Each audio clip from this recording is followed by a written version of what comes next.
Greetings and welcome to another exclusive Q&A brought to you by UXL. In this series, we explore the increasingly popular trend of using social media apps for career building and networking. Over the last decade, we've seen an exponential rise in people joining online social platforms like Facebook, Instagram, and LinkedIn. Although these platforms are often used for entertainment and leisure, there's a growing number of people using them for finding jobs, building meaningful connections, and other forms of business opportunities. A recent article published by Admass estimates that 3.2 billion users, or 42% of the world's population, is now on social media. Pew Research Center reports that a staggering 2/3 of U.S. adults use Facebook. In 2019, statistics posted by eMarketer indicated that social media usage is most prevalent amongst millennials at 90.4%, followed by Gen X at 77.5% and baby boomers at 48.2%. So just how much time do people spend on these apps? As reported by Global Web Index, in 2019, the average person spends 3 hours a day scrolling through feeds, messaging friends, colleagues, or family members. And it's not only consumers that have joined the social media phenomenon. Every day, an increasing number of businesses devote significant time and resources to harnessing the power of social media marketing for growth and customer acquisition. Buffer recently reported that 73% of businesses found their social media marketing efforts at least somewhat effective. Life Marketing reports that 71% of consumers are more likely to purchase from a business if they've had positive engagement with the brand on social media. Stats published by Digital Marketing Institute were also in line with these findings. They reported 49% of consumers are more likely to make a purchase based on the recommendation of an influencer they follow on social media. Given the rapidly growing prevalence of social media in today's society, UXL decided to team up with two social media and content titans to host a Q&A series on the subject. You've likely seen them in a few of our other Q&A episodes where they spoke at length on topics like entrepreneurship, copywriting, and content strategy. Yes, your hosts for this Q&A are none other than Matthew Rolnick and Renee Sylvestre-Williams. Matthew is the VP of Sales at Yaymaker. He's also a Forbes Council Member and contributing writer. Somewhere between his full-time job and churning out articles for Forbes, Matthew also teaches over 65,000 students on Udemy in his entrepreneurship course. Our co-host Renee really needs no introduction. You've likely seen her work published in countless mainstream news publications, including Forbes, CIBC, The Globe and Mail, TVO, The Toronto Star, and Global News. She's an acclaimed content strategist who runs her own communications company. Under the moniker 30 Communications, Renee services some of the most distinguished brands in North America. This includes Deloitte, American Express, CIBC, Ceridian, Investors Group, and MD Financial. Together with Renee and Matthew, we interviewed hundreds of people from various walks of life. This includes job seekers, professionals, entrepreneurs, and CEOs. We asked them a series of 20 questions relevant to their experience using social media to network, find career opportunities, or build their business. The respondents were not only insightful, but also offered a glimpse into the true power of social media for personal and business growth. We know you're probably just as excited as we are about this Q&A. So without any further delay, let's start the segment off with the first 10 questions presented by Matthew. Renee will deliver the second half of the questions. From there, we'll jump right into it and hear what the respondents had to say. First, I'd like to thank UXL for having me back with this exciting project. I personally love using social media apps, both personally and professionally. Personally, I love using LinkedIn for branding, for thought leadership, for strengthening relationships, growing new relationships. I think it's a very powerful tool, especially on the B2B side. My company, Yaymaker, you'll see this banner behind me. We use Instagram and Facebook a lot on the B2C side, as well as LinkedIn on the B2B side. And I'm personally paying close attention to apps like TikTok and recently Clubhouse and seeing how professionals and businesses use those apps. You know, it's always great to get different perspectives from different people and different professionals and how they're using social media. I want to thank all the participants involved in this project. So without any further ado, I'd like to kick off the first set of questions here. Question number 1. Can you tell us a little more about your role and line of work? Question number 2, what do you use social media apps primarily for? Question number 3, have you used social networking to find career opportunities? Question number 4, can social media increase the chances of getting a job? Question number 5, what are the top 3 benefits of using social media in a job search? Question number 6, what are some pitfalls in using social media for job hunting? Question number 7, what's the best social media site to use when seeking employment for business opportunities? Question number 8, what percentage of employers do you think check a candidate's social media accounts before hiring? Question number 9, what social media apps do you use most often? Question number 10, what time of day do you use social networking sites most frequently? Looks like we have some very exciting questions from Matthew to get the ball rolling. Let's hear from Renee and her experiences with social media apps for career building. Hello, Renee here. It is great to be part of this project with UXL, especially since I have been using social media as a networking tool for about 10 years. So in the early days, I used social media platforms like Twitter and Instagram to connect with like-minded people such as writers, editors, and other creators. And that meant following and interacting with them, posting my own work with the appropriate hashtags, and tagging anyone who might have been part of the article with the hopes that they would like it and reshare it. I also like to tweet relevant articles from writers that I admire. I am also a big fan of LinkedIn as a way of connecting with people, finding sources for my work, and yes, even getting work. I can't tell you how many times I've said to writers of my acquaintance to update and leverage their LinkedIn profiles. Now, I do post my content there, obviously, exposure. But why I like LinkedIn is because it's an opportunity to hear from interesting people. Now, here's what I do when I connect on LinkedIn. If I want to connect with people, I will often follow them for a while and interact with them by liking and commenting on their posts. Then I'll send a connection request that is very personalized. I just don't send the generic message. Now, because I'm self-employed, I am conscious that people will or may assume that I might want to pitch them my services immediately, like that annoying salesperson. Now, that is a complaint that I've heard of more than once, so I will write something like, no pitches, I just really liked what you said about X, Y, or Z. Now that you've heard a few of Renee's insights on using networking apps to build meaningful connections, we'll hear some questions that she's prepared for the respondents. Question 1. How many hours a day do you typically spend on social networking apps? Question 2. How often do you post to your social media? Question 3. Would you consider yourself addicted to social media? Question 4. What for you are the top 5 trends in social media? Question 5.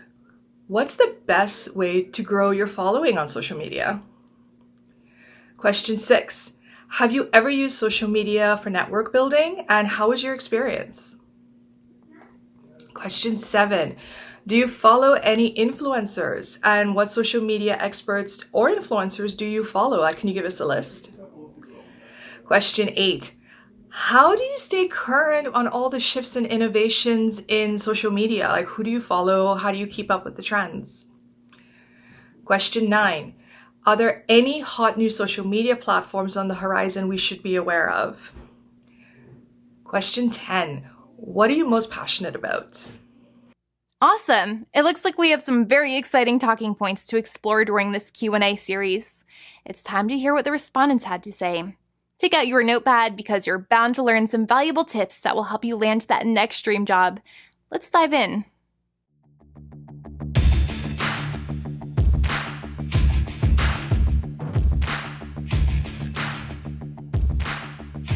Hi, my name is Caitlin Severin, and I'm a freelance marketer, content coordinator, writer, and designer.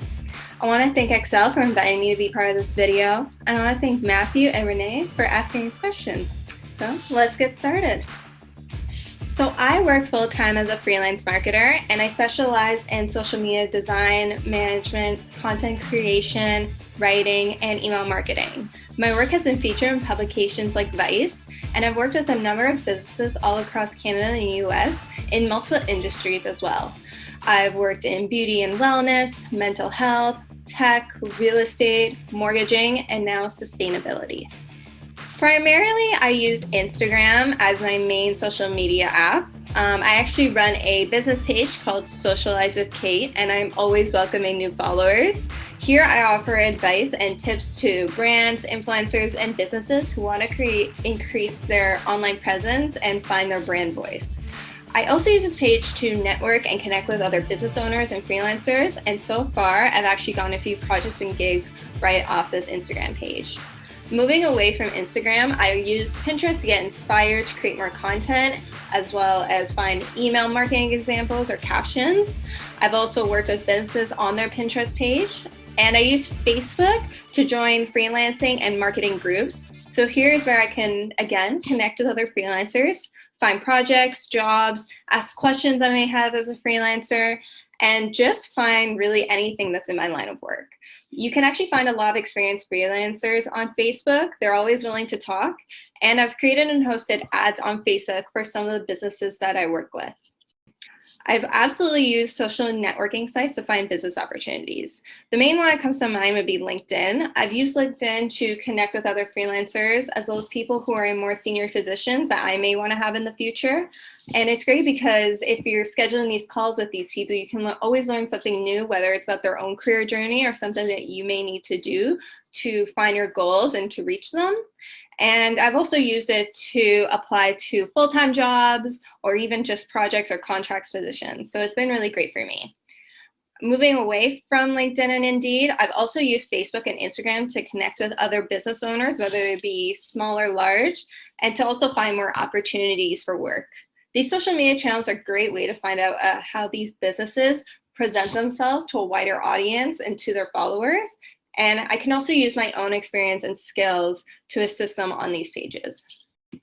I absolutely believe social media improves a business owner's chances of finding potential clients, but that's only if they use it right. If you as a freelancer are interested in finding clients through social media, I believe posting organic, authentic, and humanly content that showcases your talent and your skills and your experience can allow you to find more opportunities with clients. As a business owner, your content and brand messaging, if done right, can really help you find possible clients, can help you find a wider audience. So it's all just about making sure that your content is valid and that you're using the right features on these social media apps to market yourself to the audience that you're targeting and to find more opportunities. So one benefit of using social media and client customer acquisition would be helping clients getting to know your brand better, and business owners can do that with organic and paid campaigns. Social media can help you scale your efforts to a wide user base. In comparison to other channels such as print or other forms of digital media, social media offers a greater reach to your target audience. I think another benefit would be that social media users actively join groups based on their interests. And so they use hashtags to do this, they're in groups, they're talking to other people. And this means that social media channels already give you a segmented audience, will help you find your targeted audience and promote your products or services to them. I still recommend researching and looking for your target audience, but at least these social media channels will give you an easier option of doing so. Finally, I believe being able to engage directly with clients and customers is another great benefit of using social media. Listening to the voice of your prospects helps you make more informed decisions for your customer acquisition strategy. You can now see what your audience likes about your brand and what you might need to change in the future. Personally, I believe there are a lot of pitfalls to using social media and finding business, but one thing that really comes to mind would be the competition that comes from social media.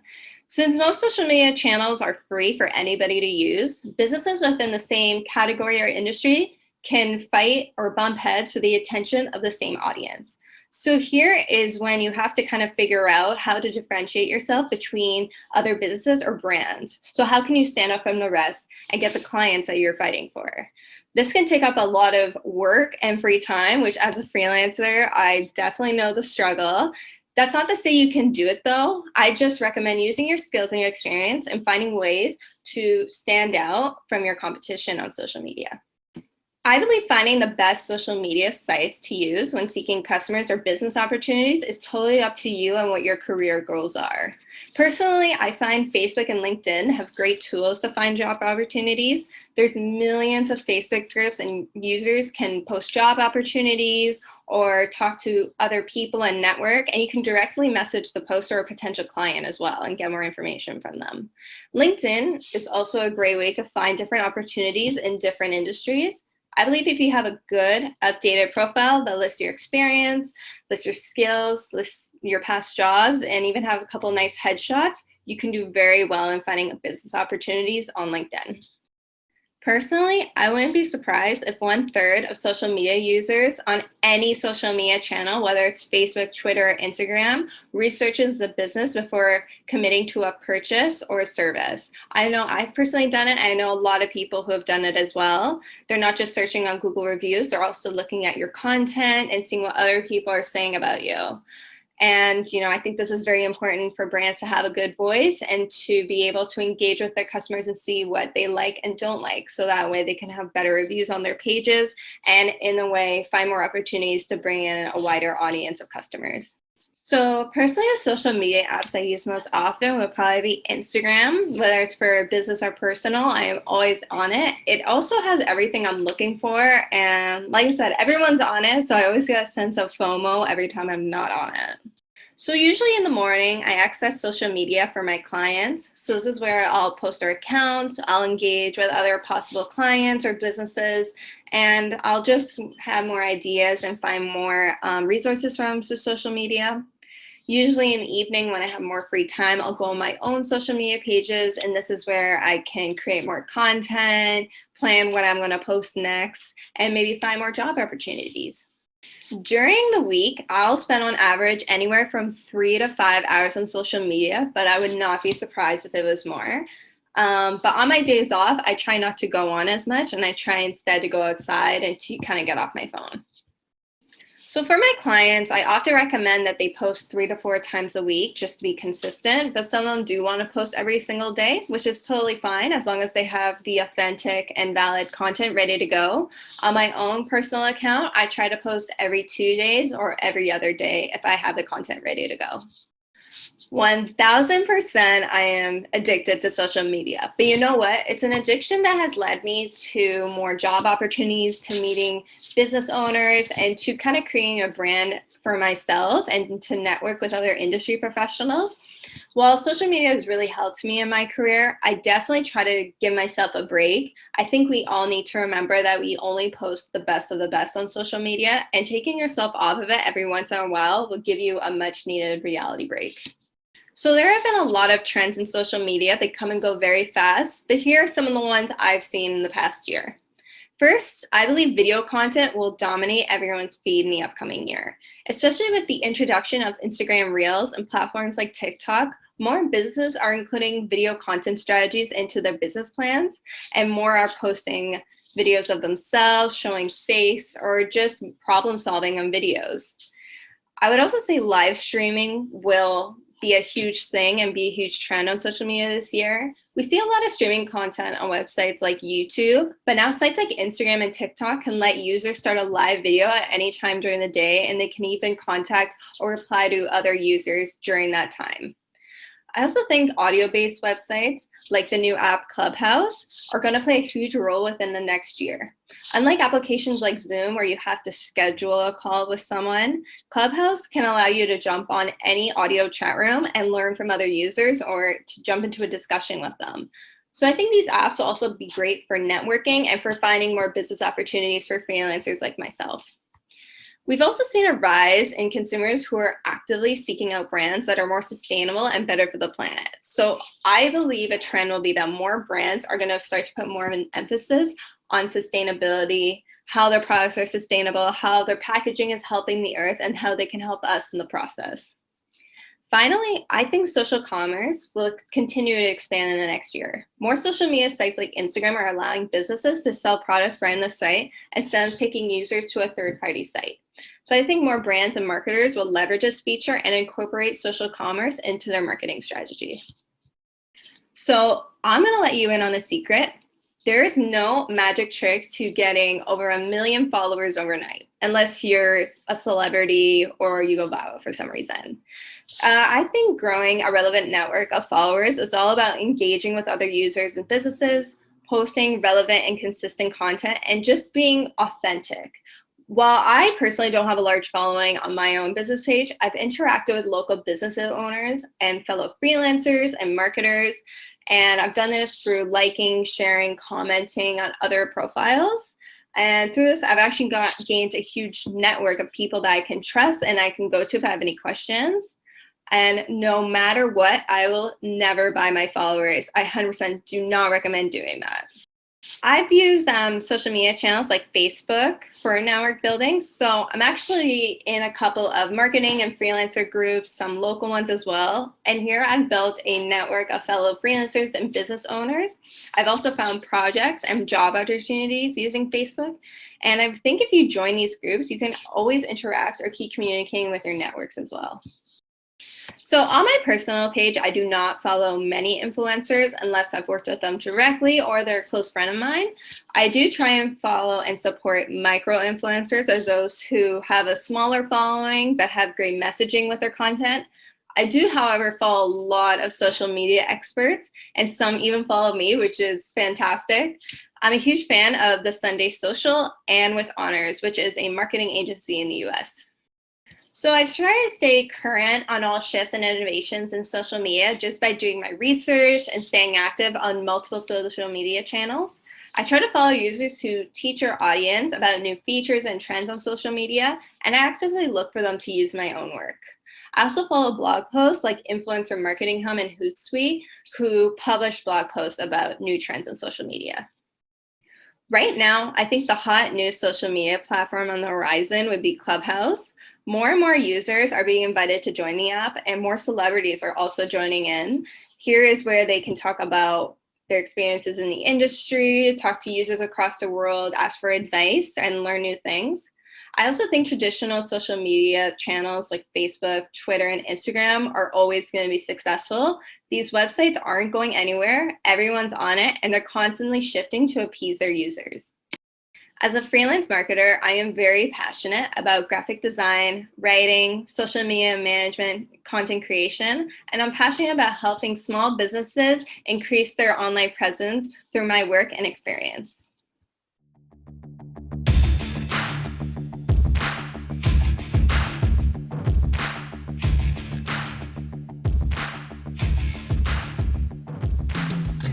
My name is Patrick Ward and I'm the Director of Marketing at Rootstrap, which is a custom software development agency, so we're in the B2B space. The thing that people would most know us for is we're the tech team behind Masterclass. So that's my day job.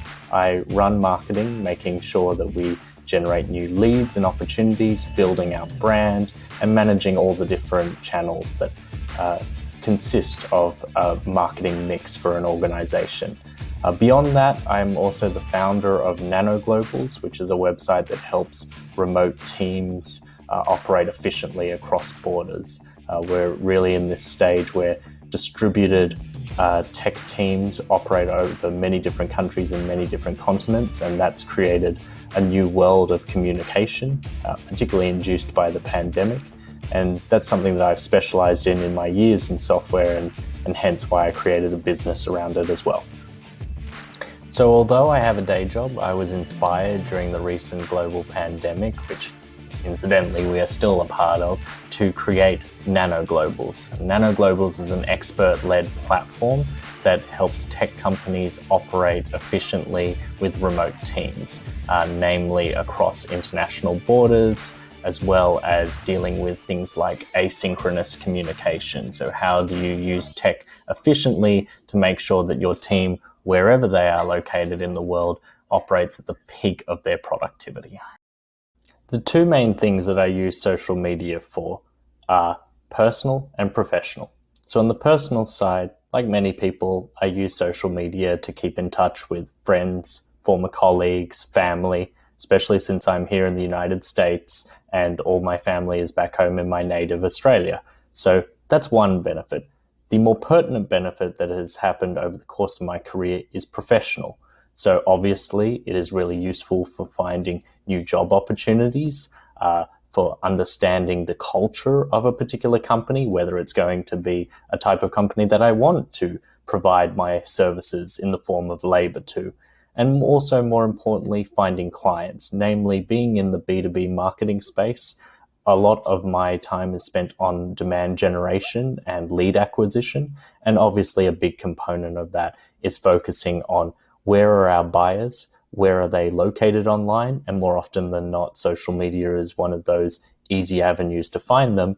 And then how can we effectively communicate with them so that we can convince them to hop on a call with us, contact us, fill out a form, and eventually do business with our organization. Over the course of my career, social networking sites have been very invaluable to my job search, but it's about knowing the right ones to go to.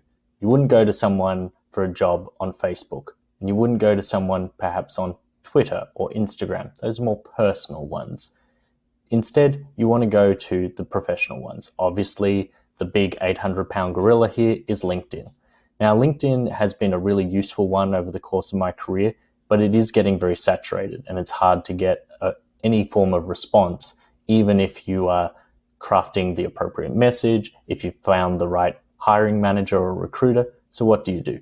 You need to look to underserved social networking platforms in order to find that opportunity to connect with recruiters directly and potentially land you the job. A big favorite of mine here is angel.co, otherwise known as AngelList. That's a really good one because it features my industry of being of tech, and it also is far less saturated than something like LinkedIn.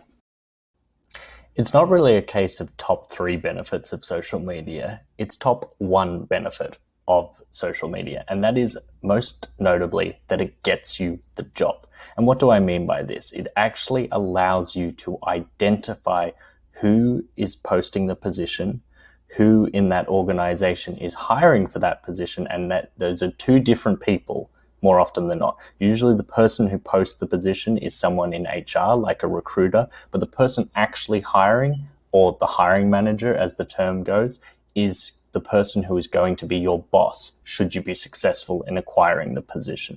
That is the number 1 benefit of social media. It actually allows you to find that person, have a conversation with them, and bypass all the other quote unquote traditional steps of job seeking. This is applying through systems that essentially you put your resume into a black hole where you're not going to even be seen because maybe an applicant tracking system is filtering out your application. Or even if you get a referral, yes, you bump ahead of the rest of those people, but you're still behind. You really want to get directly to that hiring manager, convince them of your benefits of hiring you as opposed to anyone else, and therefore why you should get the position. So that's the number 1 benefit of social media in job seeking. Now, there are other benefits, and they're namely benefits that accrue to you as the recruit. So you can identify things like company size. You can find things about recent innovations that the company has done. You can find benefits. You can find stories about other colleagues or future colleagues, I should say, that will be of yours. And finally, diving off that last point, is that you can connect with potential future colleagues and get a little bit of a better sense of the organization. This is one of the key things in the interview process that is a bit of a facade, right? You're putting on your best impression, and so is the company. Both of you are trying to paper over any cracks there might be.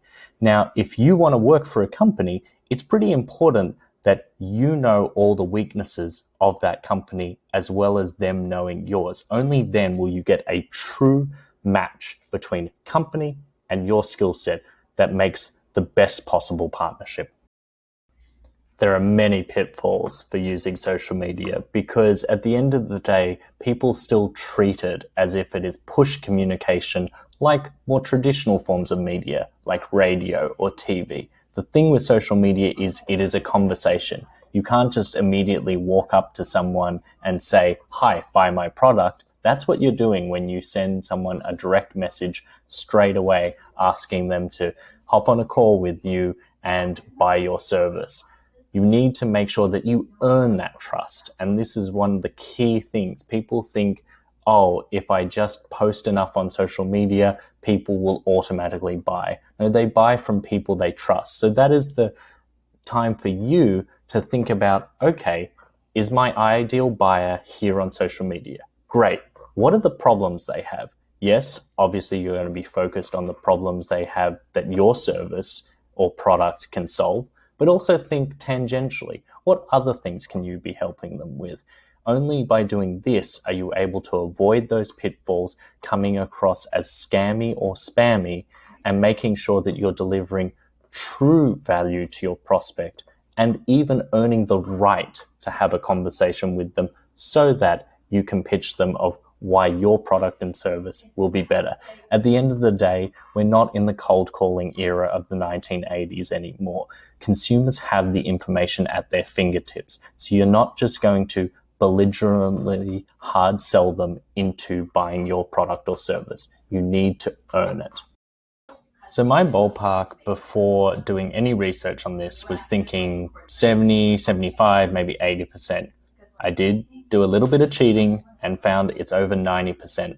And that's not so surprising. I mean, as someone who's been on the other side of the hiring table, I know that every time I'm vetting a particular candidate, I look to their social media presence because it's a great way to get a sense of who a person is. The funny thing is, with hard skills that often so many recruiters like to filter out for, it's not really the key to success in a company.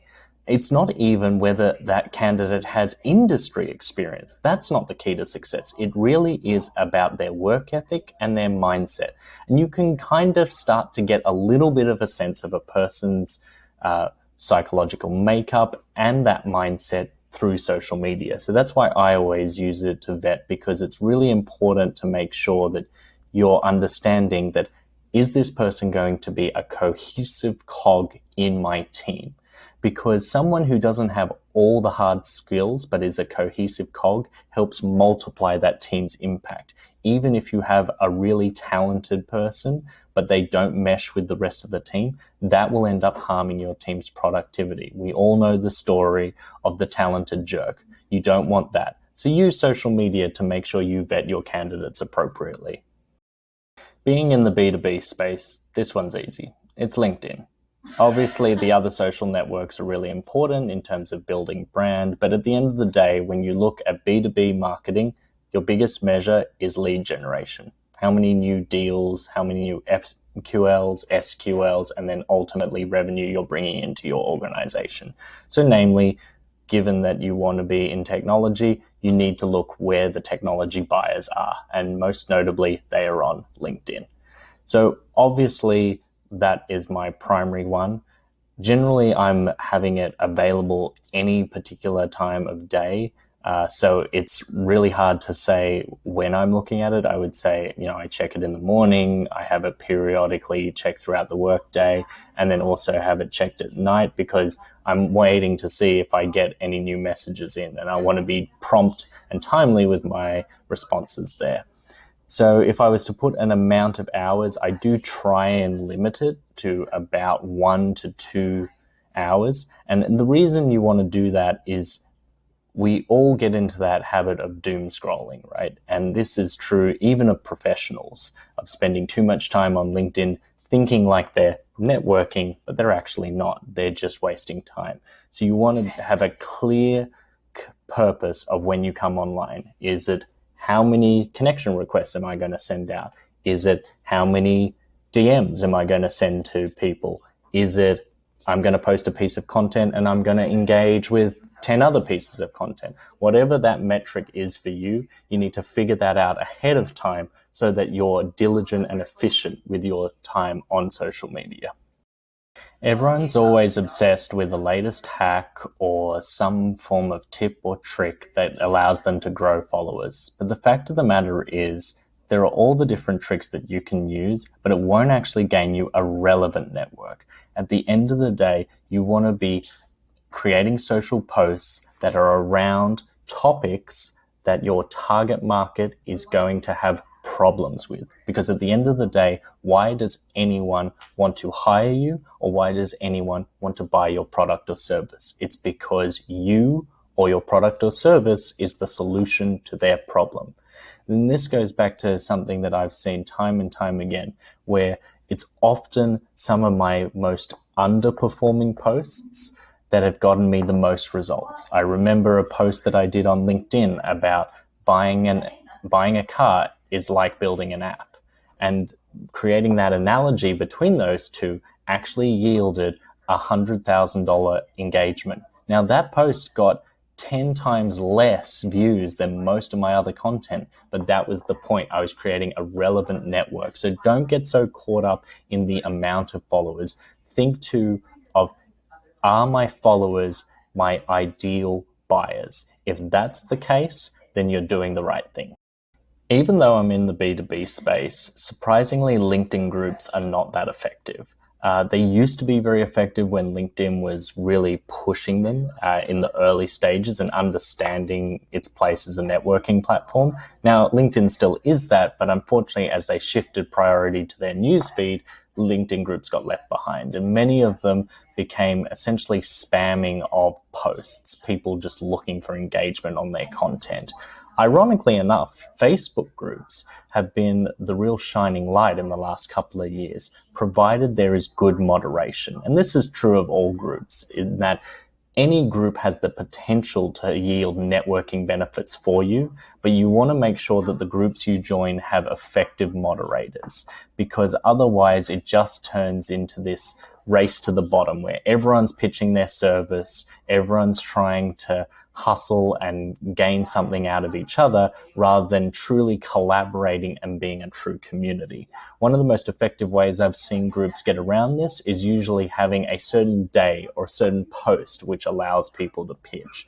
And as a consequence, you're getting the majority of the week where people are starting to add value to each other, making sure they're answering each other's questions around a particular topic, a particular industry, a particular niche. Those are the areas that you want to gain a lot from and start to really network, get on, side conversations with people that you meet in these groups, and ultimately grow your network in a constructive and sustainable way. The current social media craze obviously is Clubhouse, the new audio platform. But I want to go a little bit beyond that, because I think it's important to note of where social media is headed. Obviously, the same model has been followed pretty consistently since the rise of the MySpace and the Facebook era all the way through to now. Namely, you gather people together, you hope to monetize them through surfacing them ads, which keeps the platform free, and inevitably the platform slowly starts to decline as users get frustrated with the amount of ads that are being surfaced to them. Now, it's important here to think, what is the next stage of social media? And I think really we're already seeing it in the form of communities. A lot of people talk about communities being part of the post-social wave. And what does this mean?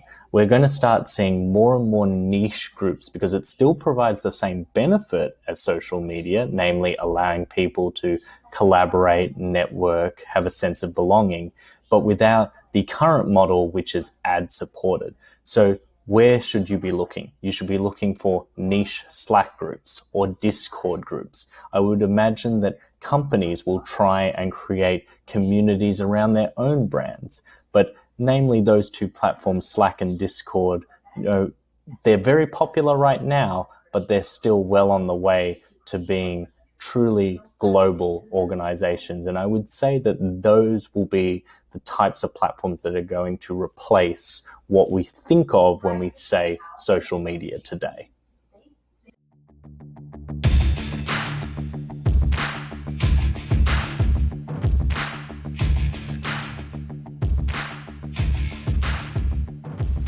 Hello everyone, my name is Rabia and I'm the founder and CEO of The Blue Creative, a design agency based in Toronto that focuses on UX/UI design.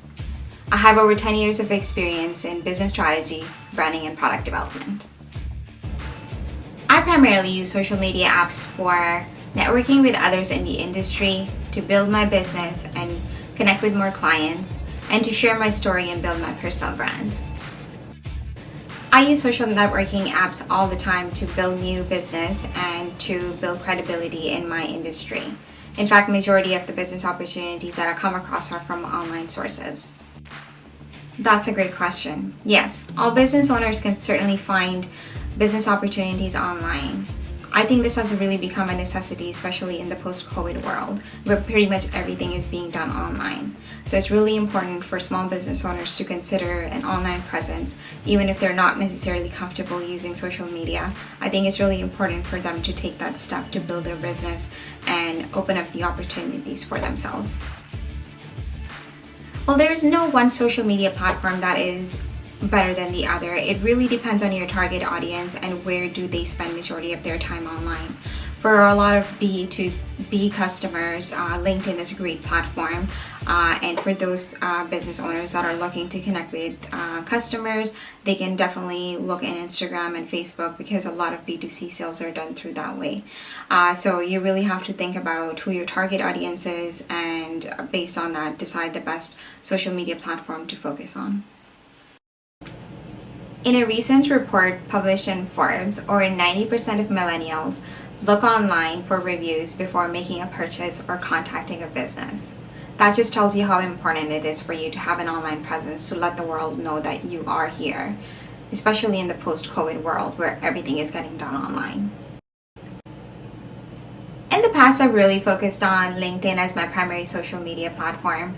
More recently, I've started to really expand and start using Facebook and Instagram more regularly, as well as started to post on TikTok and Clubhouse just because they have great organic reach. The best way to grow your network is really to care about the people behind the numbers. I feel like a lot of people get really lost in the vanity metrics of how many likes they have, how many people are following them, how many shares they have, but really all of that does not matter at the end of the day. You can have a great business even with a small audience, a group of people that really understand who you are and you have a personal relationship with them and you genuinely care about each other. And I think that's what matters more than having a million followers that are not really engaged and they are only just there for a little while. Whereas if you build authentic relationships, that's what really is the great foundation for your business. So if you're a business owner, you should really focus on building that relationship with your clients long term. So that is really what's going to help you grow in the future, not the vanity metrics. As I mentioned earlier, I recently started using Clubhouse. It is an invite-only platform at this point, but I was really amazed to see how many people are on there already, and just their great organic reach is amazing. So I've really been using it to connect with others that are in the same industry and just network. So really, if anybody's looking for a new platform to check out, I would suggest getting an invite for Clubhouse. I know it can be a little challenging getting one, but if you can get your hands on one, I think that's the next new hot trend to look for.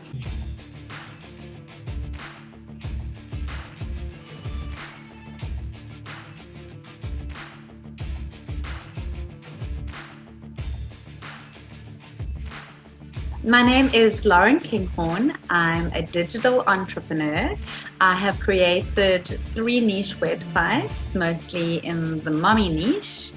And the main one is called Inspiring Mompreneurs, where I feature mom entrepreneurs, mom inventors, coaches, bloggers, podcasters, all kinds of incredible moms who have amazing businesses that they have created working around their children.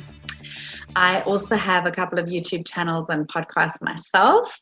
And so really what I do for a living is I create paid content or sponsored content online. I also create reviews and other posts that include affiliate links so that I can promote affiliate products as well. That's me.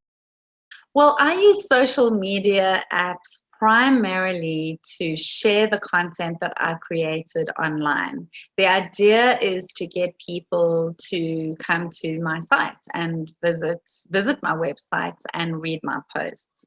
So that is my main reason for using social media. And I do that with every post that I have. I pin to Pinterest, I share to Facebook, I share to Twitter, I share on LinkedIn. Well, yes, I have. I've used Pinterest to look up various different affiliate marketing opportunities. So yes.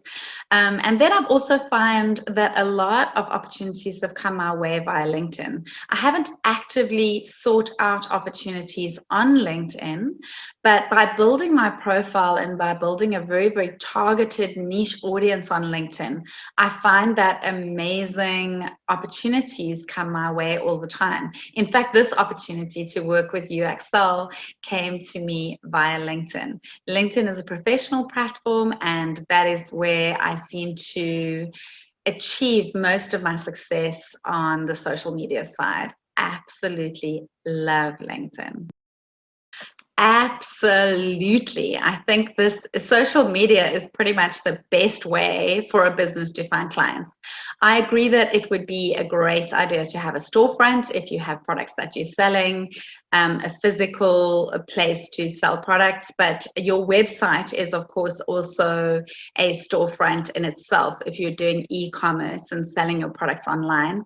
And if you're not selling your products online, then you're missing out on a massive, massive market and a potential to really get your products or services out to the world. And social media is a huge part of that. Without social media, your website, unless you're really good at drawing organic traffic through search engine optimization, you're going to need to use social media and social media influencers to build your brand online and to attract the clients that you are looking for. The great thing about social media is also the advertising side. So you could do Facebook advertising, Pinterest advertising, LinkedIn advertising, and that will get you some really, really targeted clients and get you the kind of people that you want trying out your products. Then there's also social proof. So on social media, you can have reviews up about your business and about your products and services from your clients. And those reviews are really good at also selling your products or promoting your products. You can use influencers, micro influencers or nano influencers to grow your brand online as well and to promote your products. You can use bloggers. There are so many, many ways to build your business on social media. There's groups. I think we're going to get to a question on groups a little bit later. So absolutely, I think it is possibly the best way to attract your target clients. Now, this is a fun question. I would say the top benefit is social proof. I think that social media is a great place to find clients who are willing to give you reviews. Video reviews are becoming incredibly popular at the moment and much more believable. So I think social media is a great place to go and get your social proof or give social proof and create credibility with your target audience. And then, of course, Facebook advertising, Pinterest advertising, LinkedIn advertising are all great ways to use social media to get really, really targeted clients. So the fact that you can target your clients and retarget your clients and drill down to getting the exact person who's looking for your products and services, that is an amazing benefit of social media. And then the fact that you can use micro influencers and nano influencers to get the word out is another huge benefit of social media.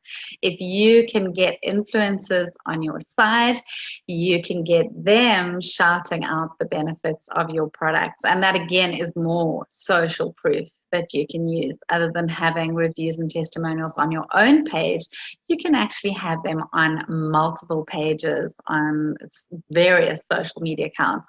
And once you're all over the show, your business becomes a well-known commodity. When you're on every platform, it makes the world of difference to your visibility. So your visibility online is determined by how busy you are, how engaged you are, how active you are on social media. You cannot overlook social media at all in business today. Well, this is an interesting question because I think it depends on the size of the purchase. So certain places, online e-commerce platforms where you will be buying, there will be reviews right there. So for example, if you go to Amazon, you will find reviews on the products on Amazon. You don't really need to go to social media for that. Amazon is in itself almost a social media platform, if you want to call it that. So on small items, I don't think people would go, but on bigger items, bigger ticket items where you're having to consider whether to part with your hard-earned cash or not, I definitely would think that people would go. So there I would say 80% of people are going to have a look at the social media profiles. One, to see how popular they are, to see how many people are visiting, how many people are following, how many connections, and also to see the kind of things they're posting and to see the kind of reviews that the company has on their own pages as well. So I would say it's probably 80%, but it depends on the size of the product or how expensive the product is. Some things are just, quick decisions, and you make your decision based on one review you're reading on a website, and that is enough for you, or the review is so compelling that you go for it without going and looking for any further social proof. So it's really, I would love to see these stats. I think the stats would be very interesting and very revealing, and I'd love to hear what other people say on this question too. Well, I use social media for different reasons. So I use certain social media apps to share my published posts on my websites to social media. So those apps that I use are Facebook, LinkedIn, Pinterest, Twitter, Flipboard, and Mix. So there's 6 channels that I share every single post to. And then I also share certain posts to Instagram. Instagram's a lot more work because I have to create a separate post and do it on my phone. I find it a little bit trickier. So I don't share every post because it's not as simple. You can't share directly from your website. Then I use social media also as a search engine. So I'll use Pinterest, YouTube, and sometimes Facebook as a search engine to look for people or for opportunities. And then I also use social media professionally, and then it's definitely LinkedIn. And then I also use social media personally, so socially, how it was intended originally. And for that, I'll mostly use Facebook. Surprise, surprise. I think that's the case with most people. But I also socialize quite a bit on LinkedIn. And I have 2 groups on LinkedIn, Mompreneurs Unite and Fempreneurs Unite. So I'm building a community on LinkedIn as well.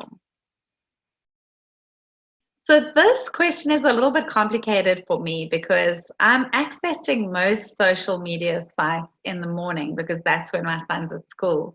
But my audience for my website is mostly in America, and here in South Africa, America really starts opening up at around 2 o'clock our time of day. And that is exactly when my son is home from school.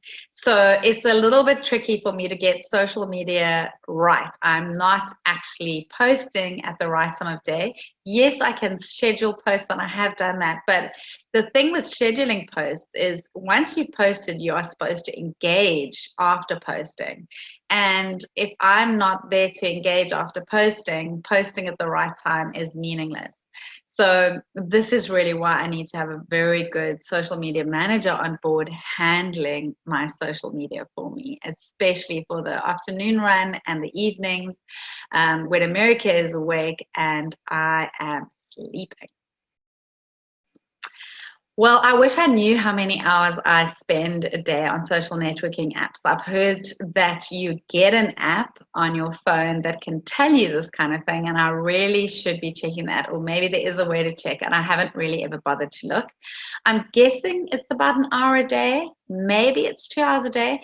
I don't really like to spend a lot of time on social media because I spend most of my time actually creating content. So I'll be creating videos or creating posts or writing posts, creating images. That's where I spend most of my time. And I spend a very small portion of my time actually communicating with people via social media. Having said that, I think I should be engaging more on social media and I should be connecting more on social media to build an online presence. And again, it's probably a really good reason for me to hire someone who can do that on my behalf. Always a nerve-wracking thing though, because it means I have to hire someone who's going to speak as if they are me, and that is something I haven't been ready to relinquish yet. So in which case I don't engage enough on social media. That's really where we're at the moment. So this one I can answer. I post as often as I create. So as soon as I create content, sometimes it's 2 or 3 posts a day, I am sharing to social media apps. Every time I post content, not every time I create a video, I don't always share my videos to Facebook, for example, because I believe Facebook doesn't like YouTube videos. And YouTube normally speaks for itself. It's got a really great search engine and draws visitors to your YouTube channel without you really having to share anyway. Whereas I find with my websites, I need to share my posts from my website to social media to really get some traction. Now, this is an interesting one because my initial reaction was, no, I'm not addicted to social media because I'm not someone who is on my phone all the time, scrolling through Instagram feeds or Pinterest or Facebook and reading everybody's comments and answering people. Although there have been times of my career as an online entrepreneur where I have had to do that or have done a lot of that to build platforms. But it's not what I love to do. So in that way, I'm not addicted. But what I hadn't considered is that YouTube is definitely social media. And I would say that I am addicted to YouTube in the sense that I listen to a lot of YouTube videos a day. And the key word there is listen. I actually don't watch most YouTube videos. I listen to them as if they might as well actually be podcasts. And the reason is I'm a mompreneur, and that means I'm really, really busy. I don't have a lot of time to do my business. And so I have to compress time. And the way I compress time is every time I am out for a walk, walking the dog on my own, I'm listening to a YouTube video or a podcast. Every time I'm doing housework, I'm listening. Every time I'm out picking up dog poo, I'm listening. So that is a really constructive time for me. I know that's going to sound really odd, but that is my best time to listen and to gain knowledge and gain insights and even to do research on posts that I'm writing or creating. So yeah, I guess I would have to actually answer that I am addicted to social media. Oops. Are we all addicted to social media? I actually have to take certain times where I completely go off the grid. No, it's not off the grid. What's it called? Where you stop, where you go away for a weekend, you don't take your phone, you don't take your laptop, and you just go off all digital, like a digital detox.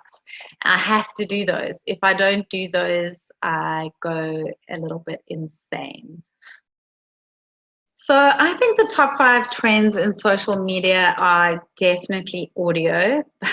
Maybe this is just coming from my perspective, but Clubhouse has taken social media by storm recently. I'm not on Clubhouse. Can you believe it? I don't own an iPhone, and you need to have an iPhone at the moment to be part of Clubhouse. So the moment I get it on my Samsung or Android phone, I'm going to be using Clubhouse. I'm absolutely sure of it. I've heard the chit chat online about it and it sounds amazing.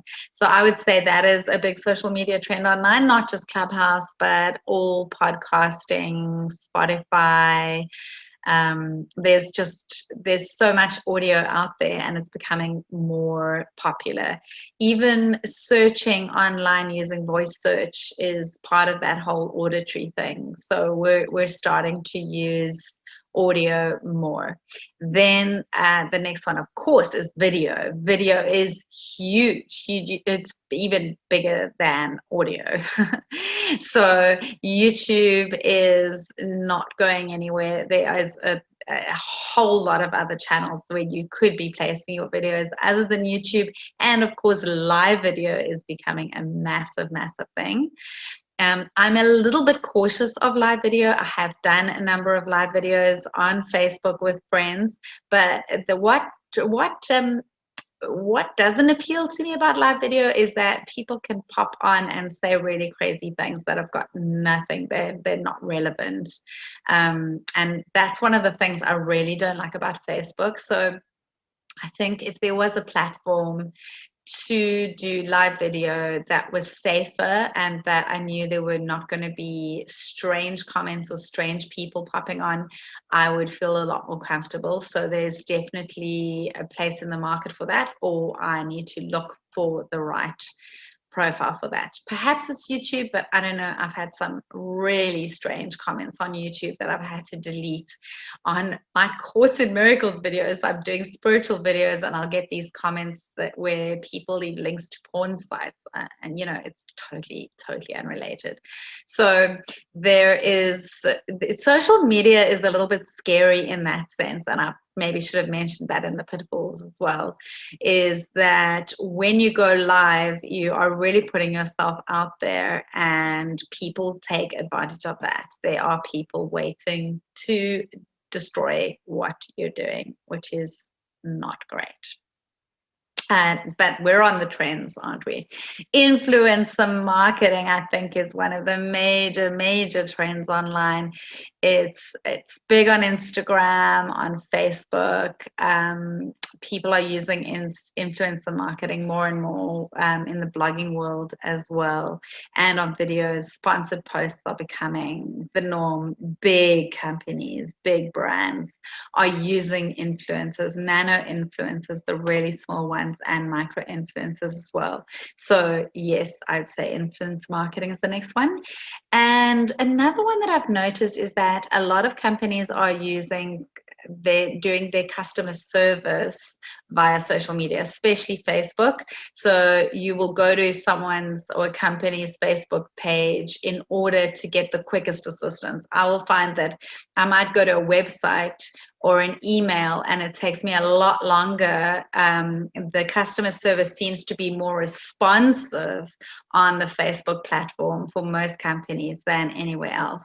And so that's a big one. So my 5 were audio, video, live streaming, influencer marketing, and customer service using Facebook specifically. So I don't think there's one best way. I think there are a number of best ways to do this, and I'm going to just talk about 2. So on social media, if you really want to grow a niche targeted audience, you need to be reaching out to the right people and connecting with the right people. So that is what I did on LinkedIn, and it helped me build a really relevant following. You also need to create some groups, and those groups can become a community of people willing to collaborate and discuss things. And then, of course, you should be consistently posting really good content that drives that community and drives that niche market that you now have. So if you want to keep it relevant, you need to make sure that you are posting the kind of quality information that your audience is looking for. You want to be inspiring them. You want to be entertaining them. You want to be answering their questions. You want to be solving their problems. You want to become the go-to, the authority on your topic. And the more niche you can go, the more niche your topic is, the easier it is to attract attention and attract the kind of followers you want. So they say go really niche, and that is how you will attract your niche market. You need to make sure you're consistent about what you're posting, who you're attracting, and weed out the ones who are not the ones who do not be afraid. Do not be scared of losing people who are not your target market. Be very almost brutal in choosing the people that you want to be part of your community, and don't allow those who are not really a good fit for your community or upsetting other people in your community. So I hope that helps. Great question. Yes, I am using social media groups. I am on a lot of other people's social media groups, so I'm in a lot of communities, but I also have a few of my own groups. I've got a couple on LinkedIn and I've got one on Facebook. My LinkedIn groups have been a lot of fun. When I was very actively building them, they were very active. As soon as I find that as soon as I'm not active, then the group is also not active. But I have managed to attract a wonderful bunch of women, and they collaborate with each other. They've invited me on podcasts. They've invited others on podcasts of theirs. So we've made good connections with each other. And so I find that groups can be a really, really positive experience. I'm probably in too many groups, and I think that can happen quite easily where you just don't have the time to go to all the different groups. We've got one group here in South Africa called The Village, and it is amazing, absolutely amazing, where people will post things that they want and need and help that they need, and other people who read those posts will jump to their aid and contribute in the most incredible ways. It's almost like reading positive news stories every time I go onto The Village. Absolutely love it. So those kind of groups are incredibly positive, and they can actually drive positive change in the world. Even, it's not just about business. It's about people helping people. And that's, social entrepreneurship at its best, isn't it? Absolutely love it. Well, how long do you have? I have such a long list of influencers that I follow. I'm subscribed to I don't know how many email lists, and then I also follow people on YouTube. I follow people on Instagram. I'm in so many groups on Facebook. I have a massive, massive list of people that I follow. The main ones on YouTube, Sunny Lenarduzzi, I watch most of her videos because I'm learning YouTube, and she's really great at teaching you how to build your influence on YouTube.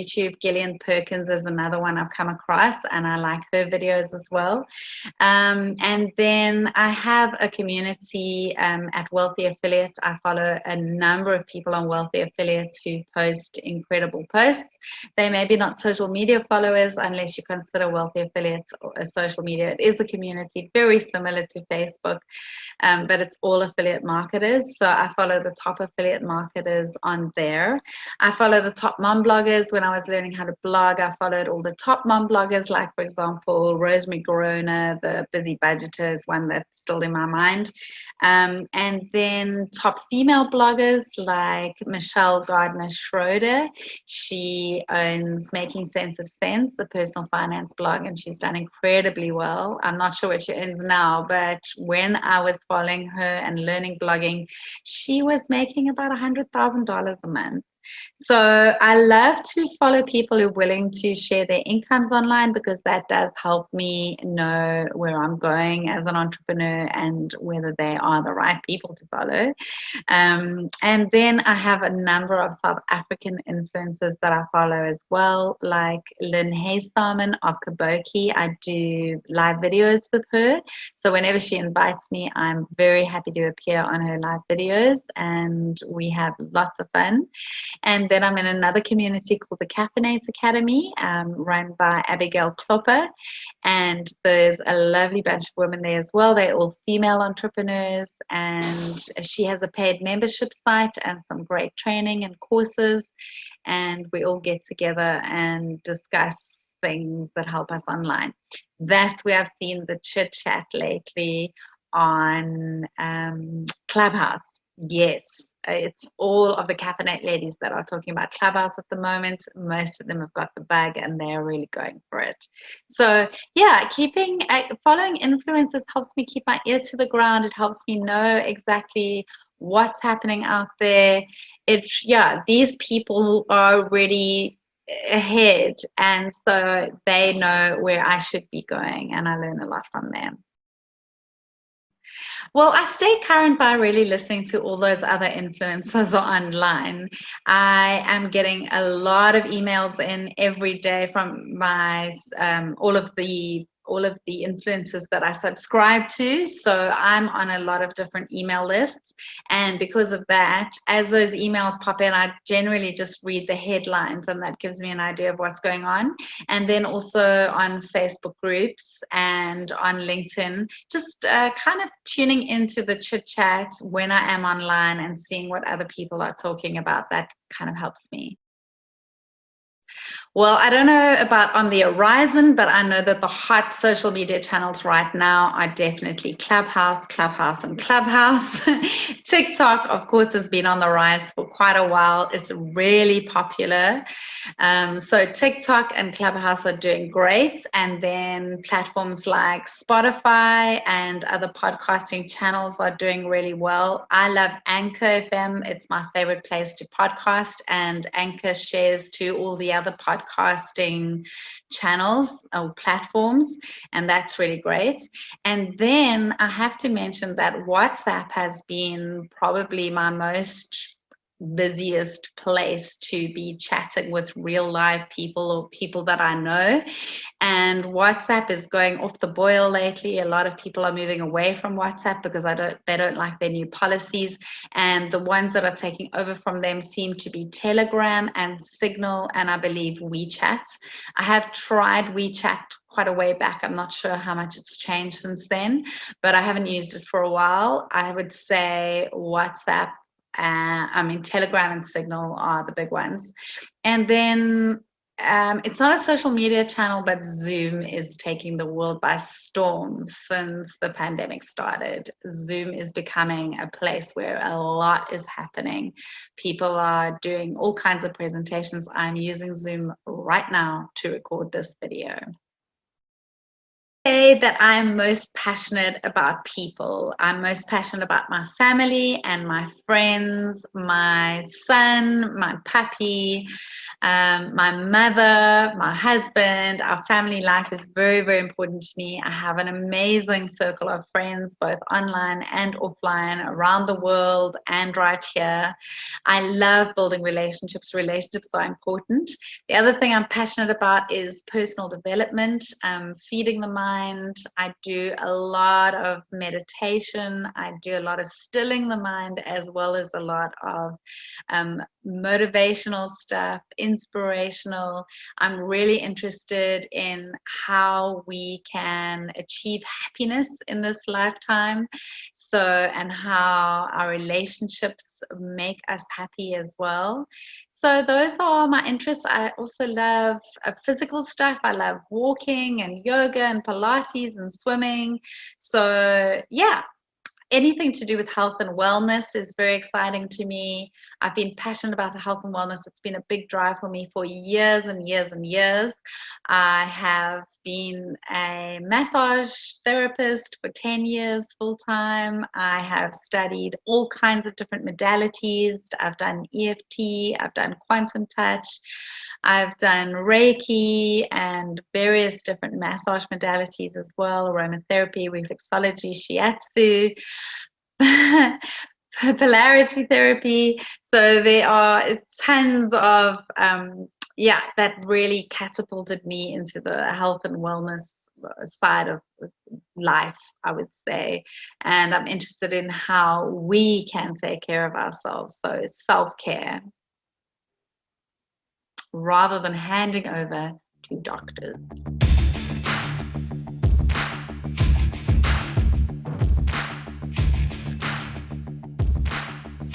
Hello, my name is James Tiang, and I'm an executive in operations management. I currently take on several volunteer roles, including the board of director of Common Compass and board of trustee for Hillfield Strathallan College. My background is in operations management, specializing in the use of artificial intelligence and robotic automation to achieve operations efficiency. In today's digital age, social media apps is how you make your voice heard, and it is a new adaptation to the old saying, publish digitally or perish. The pandemic has accelerated the trends for companies to digitize their entire hiring process from position posting through candidate screening, interview, and onboarding. Job boards such as LinkedIn and Indeed have gained mainstream acceptance. In order to make your presence known, one needs to spend time and effort to build a career profile, as most recruiters will browse your LinkedIn and other social media accounts as part of the vetting process. When I post something on social media, I have the expectation that it will be permanent and recirculated, and it is an extension of my brand. I also follow companies and thought leaders who have a balanced view on trends and cater to my industry. Thank you.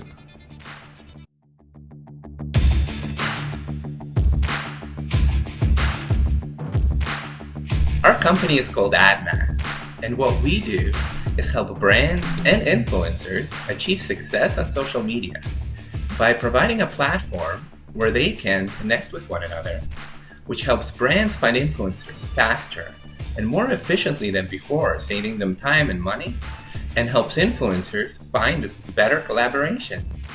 At Admass, we mostly use social media to create brand awareness, to strengthen social proof within our brand, and to contact brands and influencers about our products and services and how they may benefit them. Of course, I believe there is no better way today to acquire customers online than through social media.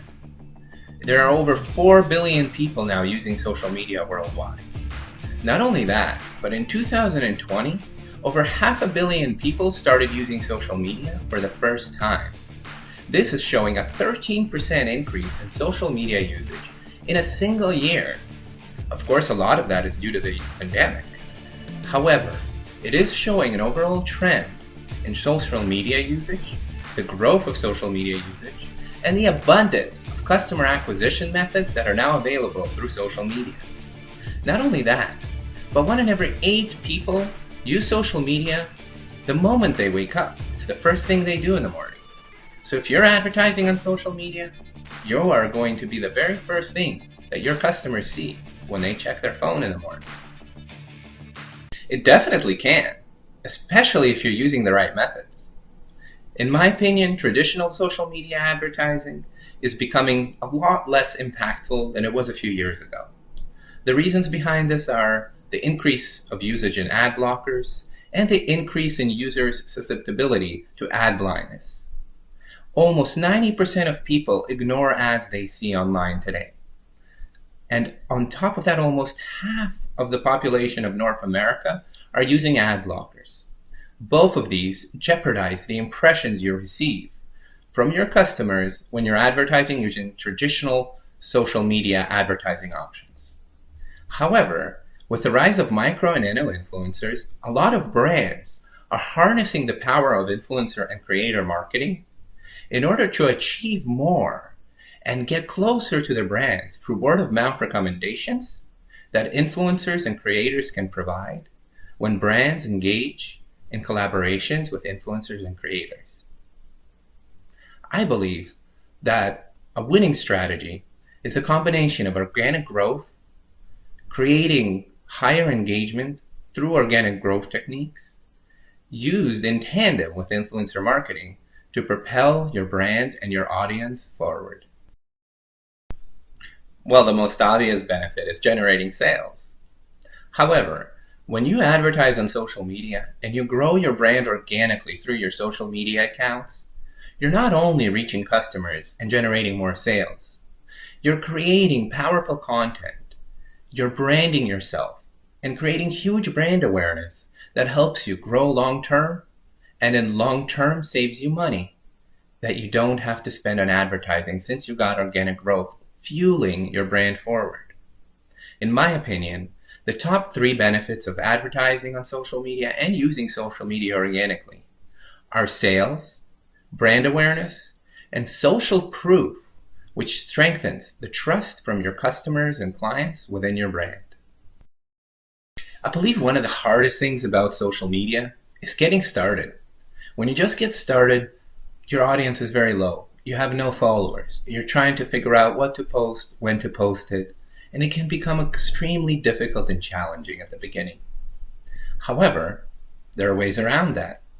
When you get started and you develop a winning organic growth strategy on social media, you can propel your brand and skyrocket your following faster by using a combination of traditional social media advertising and influencer marketing in tandem with your organic growth techniques in order to achieve more and grow your audience and engagement faster, helping you achieve organic growth in the long run, saving you more time and money in the beginning when you're just trying to get ahead.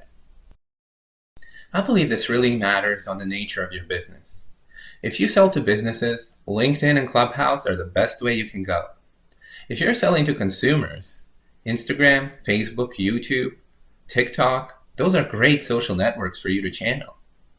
It also depends on how visual your product offering is.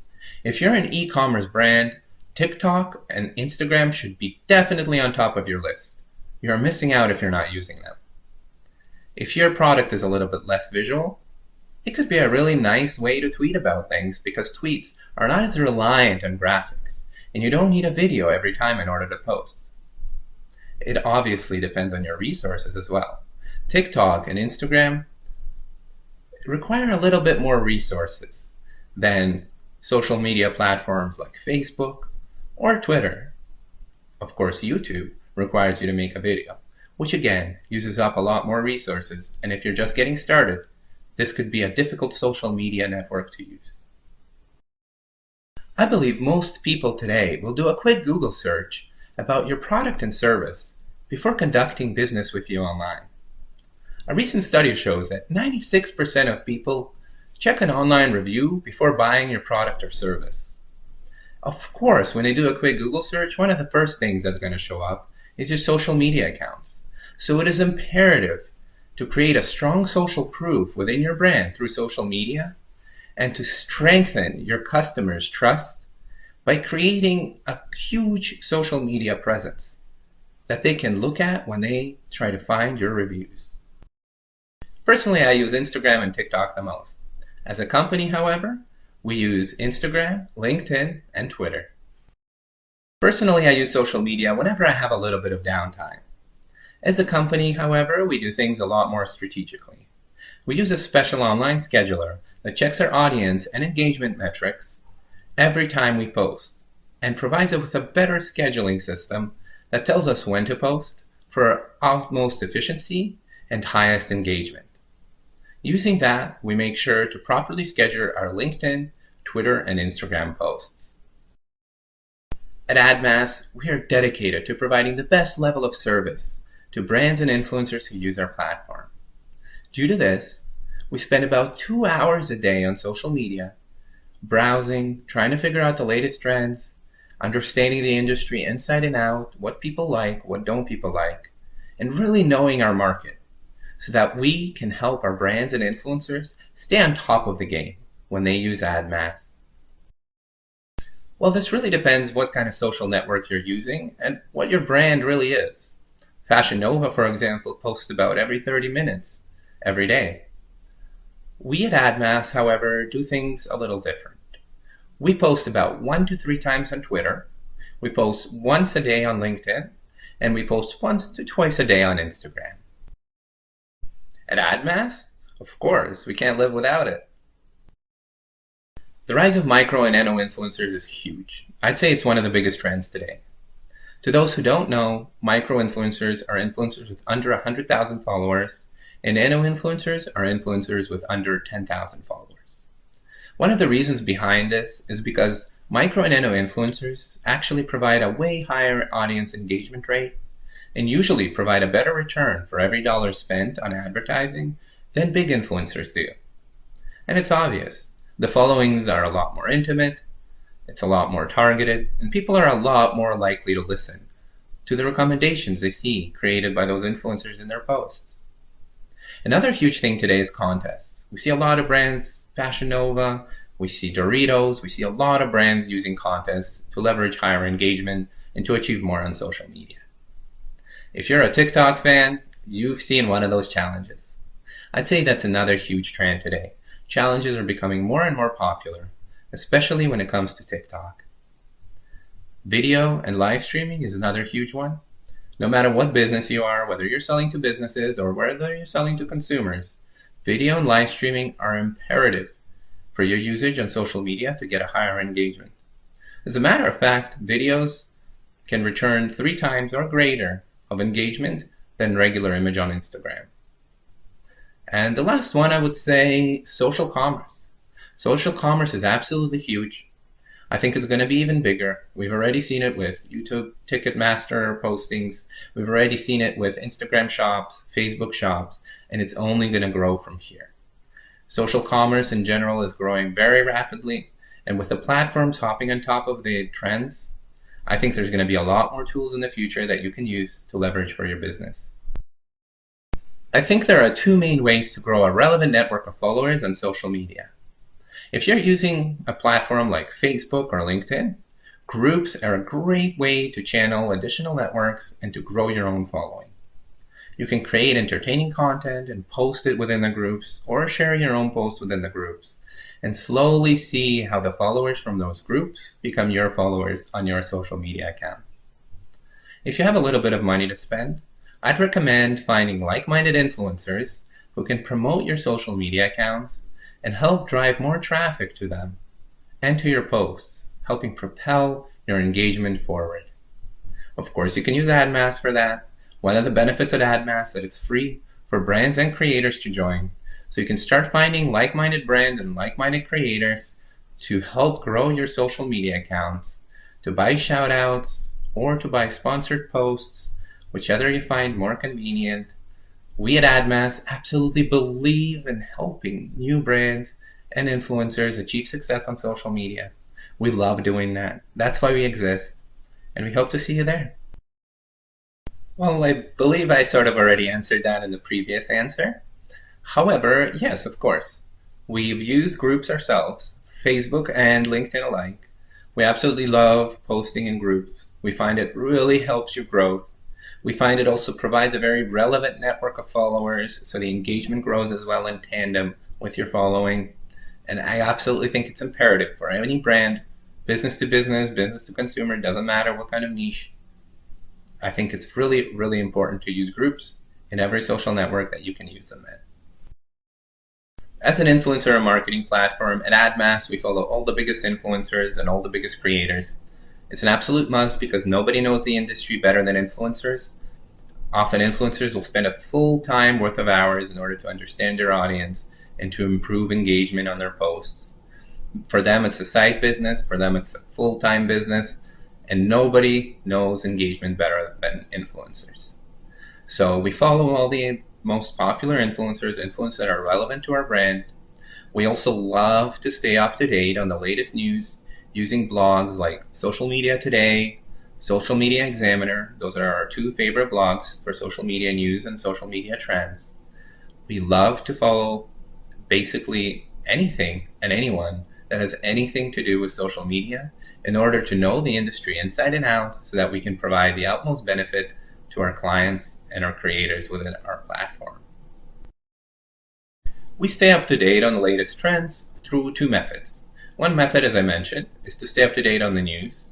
So for that, we tend to use Social Media Today or Social Media Examiner.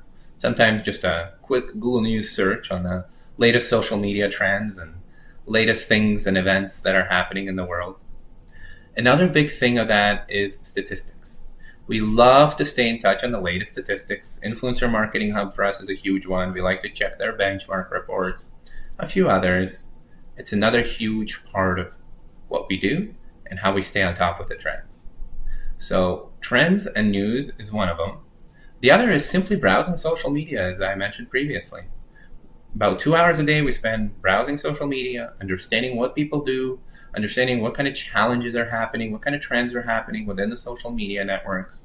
It is absolutely imperative to our business and to our success. Clubhouse. Definitely Clubhouse. I believe Clubhouse will be one of the biggest apps in the next few years. This year we've already seen tremendous growth. It's already reached over 600,000 users, and that's the last time I checked. I wouldn't be surprised if it's over 1 million now. That's only within 8 months, and that's through invitations only. You can't join Clubhouse if you're not invited. So the fact that almost 1 million people, last time I checked, were already using it in only 8 months after it's been launched is showing tremendous opportunity and tremendous growth. I have a feeling that in 2021, we will start seeing Clubhouse a lot more in the news and used not only by businesses, by everyday people more and more, and by small businesses as well to grow their business online. At Admass, we are absolutely thrilled to see where social media advertising is going. We already see a huge growth in influencer marketing. We see brands like Fashion Nova and Bang Energy achieve so much success and skyrocket their brands and social media accounts forward with the use of influencer marketing. And influencer marketing itself is changing. It used to be only used by celebrities, then by influencers with large following. Now, with micro and nano influencers on the rise, we see a very important trend. More everyday people are starting to become creators and make money from influencer marketing. Money is now going from the big players like the media platforms themselves to the everyday social media users who simply happen to post engaging content that their audience loves. And why shouldn't more brands use influencer marketing? Of course they will in the future, because influencer marketing uses the power of word-of-mouth advertising, and there is no more powerful of a way to connect with your customers online.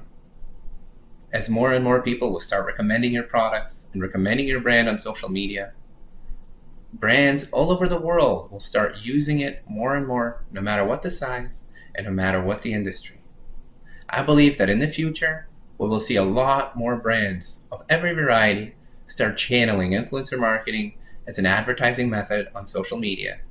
We will see the usage of social media increase by users and companies alike, and we will see more everyday people being able to benefit from earning money on social media using influencer marketing platforms like Admass.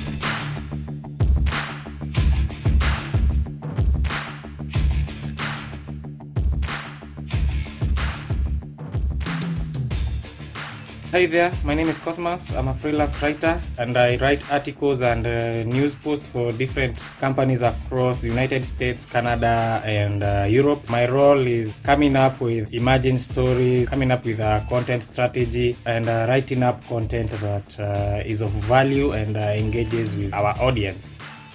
As a freelance writer, my main work revolves around using social media such as LinkedIn, YouTube, Facebook, and Twitter. Different social media apps play different roles in my line of work. Professional social media apps like LinkedIn, I use it to get new clients through cold pitching. I also use it to apply for freelance gigs that are posted on the LinkedIn platform. YouTube, I use it to learn new strategies, how to better my skills.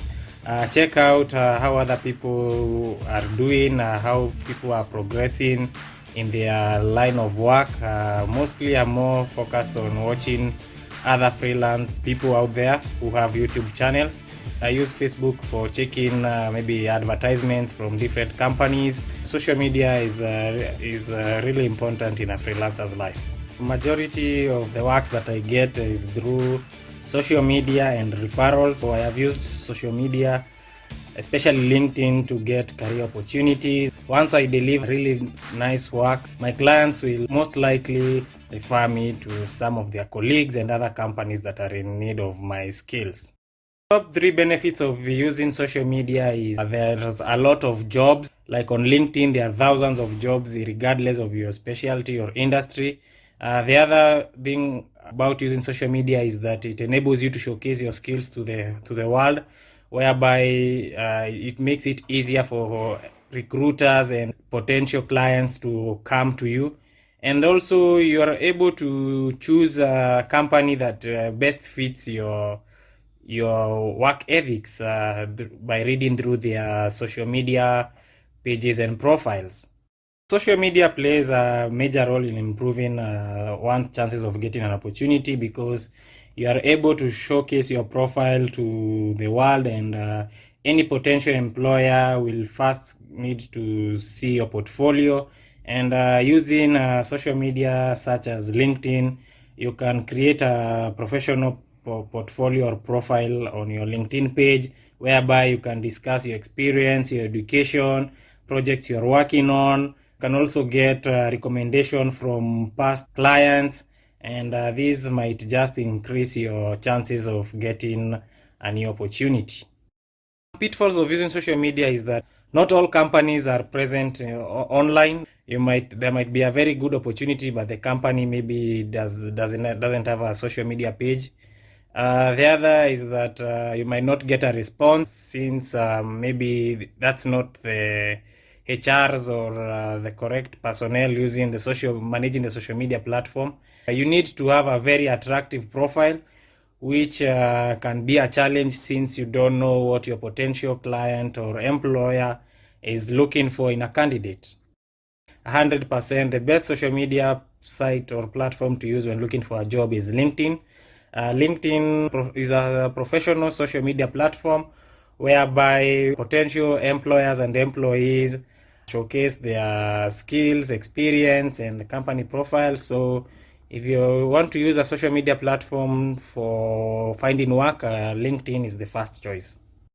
During the day, I spend most of my time on social media from around between 9 a.m. and 5 p.m. During this time is when majority of people are on work, especially on LinkedIn, and some companies' LinkedIn pages are always active during the day, so I think that's just the best time to interact and look for new opportunities using social media. Provide engaging content that is persuasive and informative to your readers, and also know your target audience and create content that is suitable to your target audience. Most social media platform or companies are using increase in video content. There's an increase in advertisements. We also have the inclusion of stories on states like the one you see on WhatsApp and Instagram. Also the use of social media influencers who are used to come in and maybe advertise for a client and increase the brand awareness of a company through social media.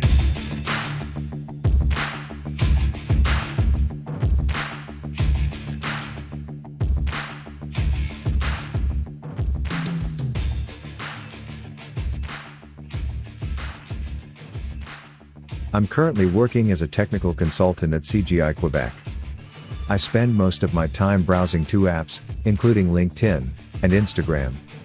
The reason I use LinkedIn is to get the latest updates from all the tech companies and people that I follow. Generally, when there is a job opening at a company, HR managers will check if they can find candidates directly through LinkedIn. LinkedIn's algorithm will rank profiles in search results, based on the connection level, and other parameters. As a first-degree connection, HR managers will see my profile first.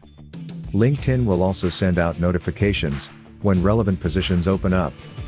Thanks to LinkedIn, I get 2 to 3 job offers per month. Another great advantage of connecting with HR managers is the ability to see their posts directly on my feed.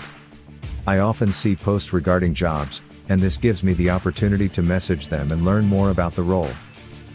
The third benefit to building connections is the ability to send direct messages. Lastly, having more connections increases the probability that my new connection requests are accepted. There's a much higher likelihood of having mutual contacts, and that increases my overall trust factor. Social media sites like LinkedIn are a great platform to showcase talents and career highlights. Many top companies are actively posting job updates and events on networking sites. This provides for a central platform, where candidates can easily search for jobs based on keywords. There are additional benefits as well, including some that I touched on before. For example, landing referrals, learning about the organization's culture, and showcasing one's skill sets.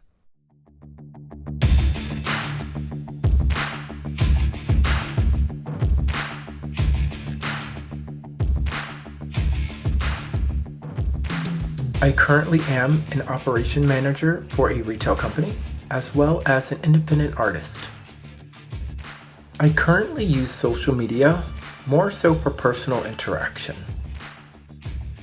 I've used social networking sites such as Instagram and LinkedIn for career opportunities. Depending on the job, social media can improve the candidate's chances at getting a job. Exposure, authenticity, and it gives you options. If your employer doesn't like what you represent or what you are offering, they can easily overlook your social media. LinkedIn will be the best site to use, generally speaking, when searching for a job opportunity. I would say 90% of employers check your social media sites before hiring. I don't use social media as much anymore, but I will say Instagram is probably my favorite. I use social media most times around 12 to 1 o'clock, and maybe also I got 5, 6. Personally, I think maybe 1 to 2 hours. But if we're going based off what my phone says, it probably is closer to 10. But I promise those hours are mostly research. I post to Instagram the most, and that's probably going to be like a few times a day. I would not consider myself a social media addict. The best way to gain followers on social media would be just to be yourself. Be authentic. I like to stay current by seeing what is trending on social media, as well as, talking to friends, seeing what they like and what they don't.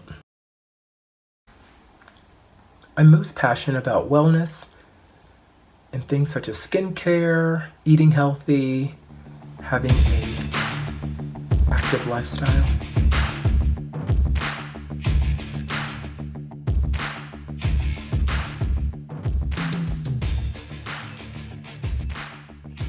Well, currently I'm an e-course developer for my firm Tiang. We focus on remote workers, freelancers, as well as solopreneurs.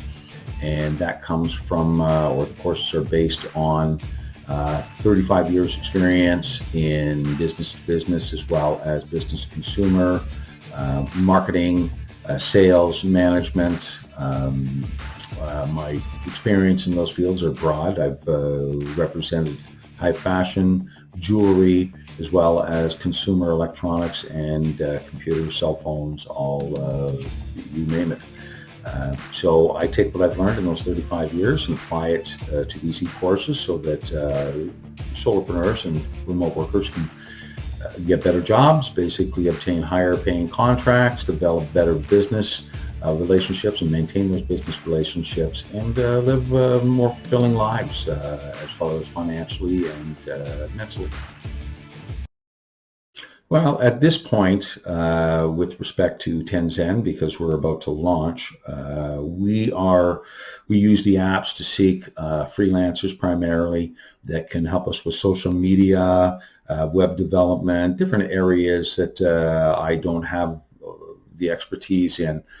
And so primarily for me at this particular moment, I'm using it to seek not business opportunities, but they just to seek freelancers who can assist us. And in return, we're assisting them by giving them business.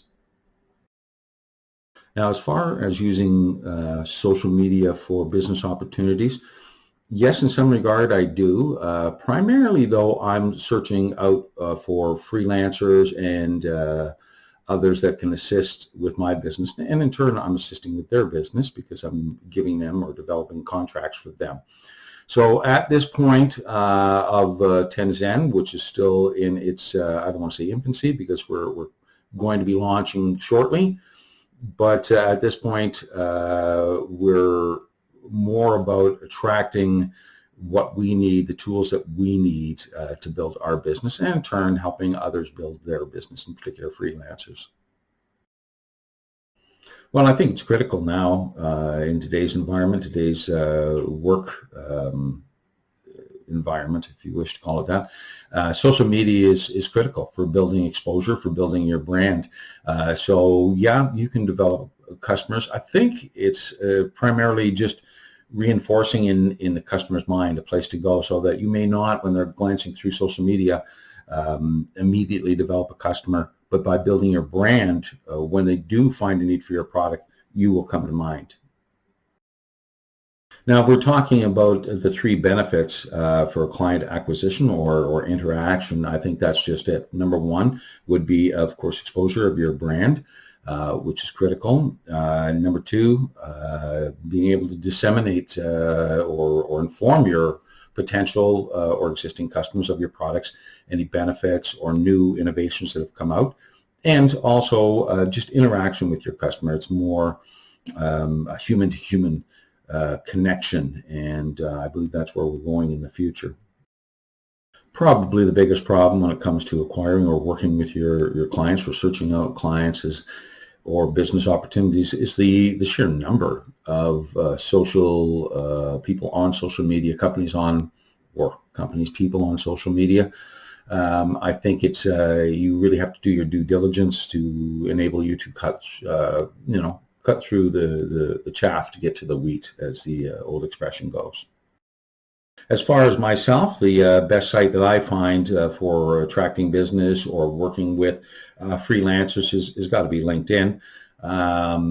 It is a site that for the most part consists of professionals across the world, and that's where we're working, and that's where Tenzen is going. Is we're trying to attract business and attract customers and students from around the world. So for me, LinkedIn primarily suits my business in the best manner.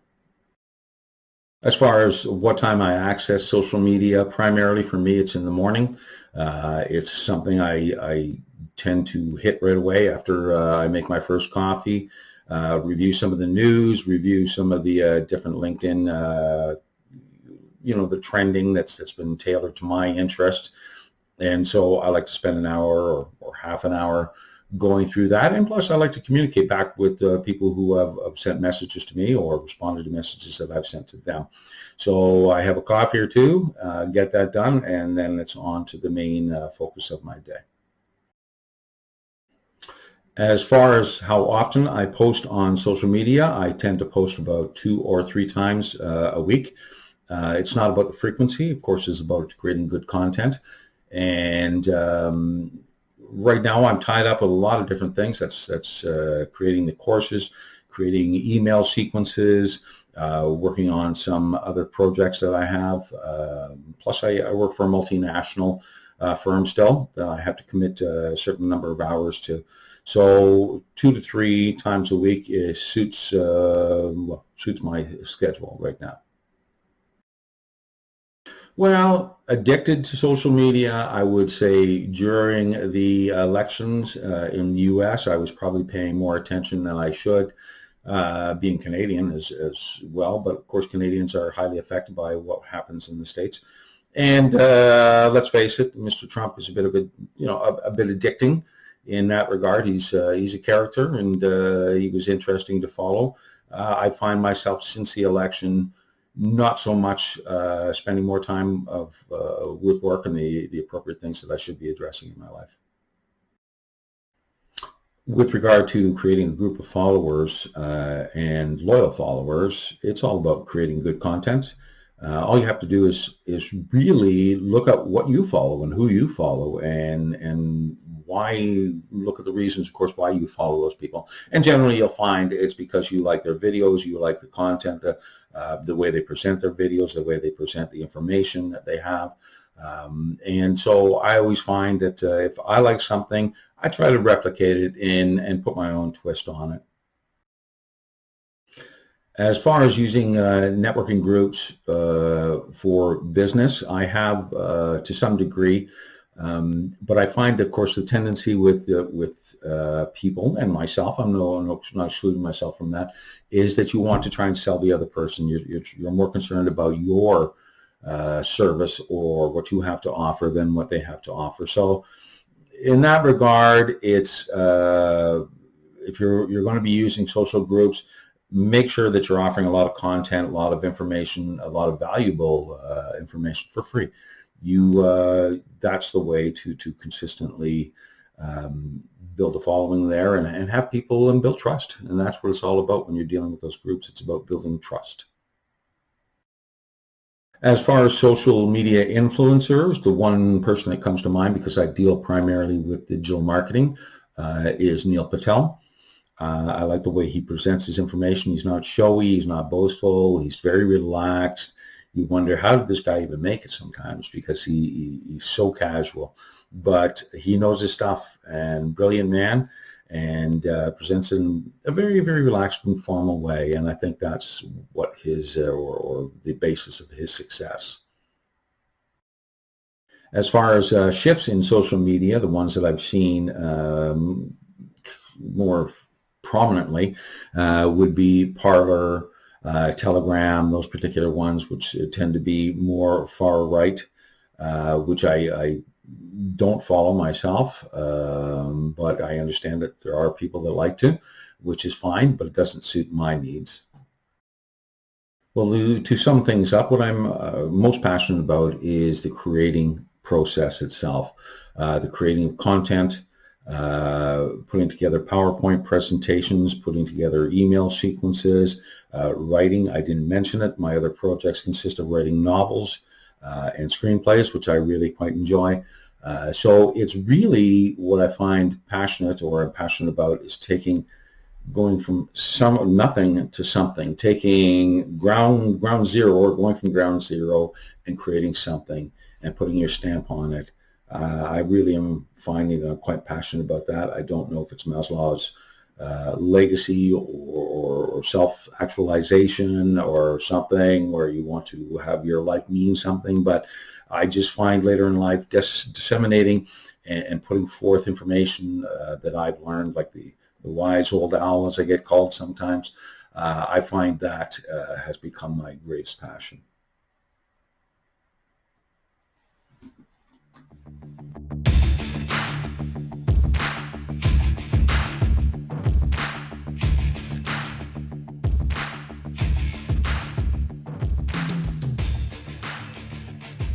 For work, I predominantly use Instagram, Facebook, and LinkedIn. LinkedIn is arguably the best social app to use when marketing B2B. Lots of our current and potential clients are on LinkedIn, and it allows us to connect with them. My next mission is to get our brand running successfully on TikTok. I found my current role via LinkedIn. While doing some classic millennial snooping, I stumbled upon Talent Bureau and was motivated to reach out. By making the right connections on social media, you can increase your chances of getting a job. Would I say it's a reliable way? No. The top 3 benefits of using social media for job search include: getting a feel for the company and its style through social media, allowing yourself to get familiar with the company's team through LinkedIn, the ability to read and gather information from other people about the company by looking at post engagement. At the end of the day, social media is superficial. You might be inclined to use it as a tool to explore a job opportunity, but you may develop a full sense of what the company's values and brand are. I would have to assume close to 60 to 70% of employers would check a candidate's social media account. Social media apps are such a big part of our lives that it seems that it could even be done by reflex. I would have to say that TikTok and Twitter are my go-to apps for fun. They're both engaging and allow for creativity.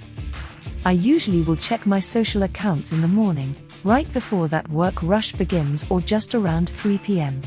At both these times, work is slow. You've either just started or are ready to leave for the day. I would say the top 5 trends in social media include the following. ROI. Since the migration to virtual, companies are trying to bring more followers onto their accounts. Social stances. With the grave changes in society, brands use social media to voice their actions on political, social, and all relevant issues. TikTok. Generation Z are continually pushing the boundaries of creativity. Many brands attempt to hop on the latest trend. Slowly moving away from Facebook, people just don't use it anymore. A lot of Instagram accounts are linked to Facebook. I tend to see many posted from Instagram posts. Instagram story polls. This is an ongoing trend. It's becoming more popular, and it's beneficial for analytics. Due to the nature of my job, I do follow a significant amount of influencers. Many are B-list celebrities that have broad audiences but are also affordable brand partners. I want to say, given the current situation, that financial and banking apps may become more popular. For example, Reddit-inspired conversations about investments and stocks,